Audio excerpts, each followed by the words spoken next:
সম্প্রতি বরিশাল নগরীতে যারা নাশকতা চালিয়েছিল তাদের বেশিরভাগ আশপাশের জেলা উপজেলা থেকে এসেছিল। পুলিশের কাছে আগাম তথ্য থাকায় জানমালের ক্ষয়ক্ষতি কমানো গেছে।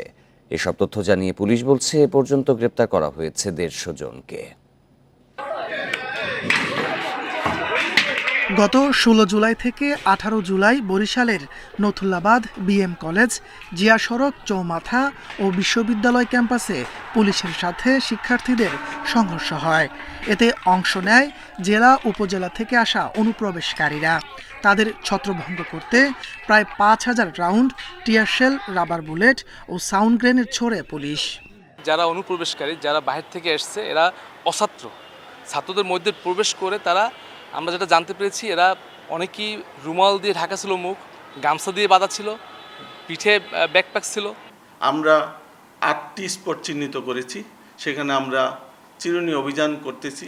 যেটা দেখা গেছে যে বিশ্ববিদ্যালয়ের এলাকার আশেপাশের যে জেলা উপজেলাগুলো, তারা বিশ্ববিদ্যালয় এলাকায় জড়ো হয়েছে। নতুল্লাবাদ এলাকার আশেপাশে যে জেলা উপজেলাগুলো, তারা নতুল্লাবাদে জড়ো হয়েছে। পুলিশ জানায়, নাশকতাকারীদের টার্গেট ছিল পুলিশ, সাংবাদিক ও সাধারণ মানুষ। হামলার সংঘর্ষে 13 পুলিশ, সাংবাদিক সহ আহত হন 150। এসব ঘটনায় 9 মামলায় এই পর্যন্ত 4600 আসামি করা হয়েছে। প্রত্যেককে আমরা এই সিসি ফুটেজের ভিডিও দেখে এবং তাদের ছবি দেখে আমরা শনাক্ত করে তাদেরকে গ্রেপ্তার করছি। একটা লোক এখান থেকে ছাড় পাবে না। এ অবস্থায় প্রকৃত অপরাধীদের চিহ্নিত করার দাবি জানিয়েছেন ভুক্তভোগীরা।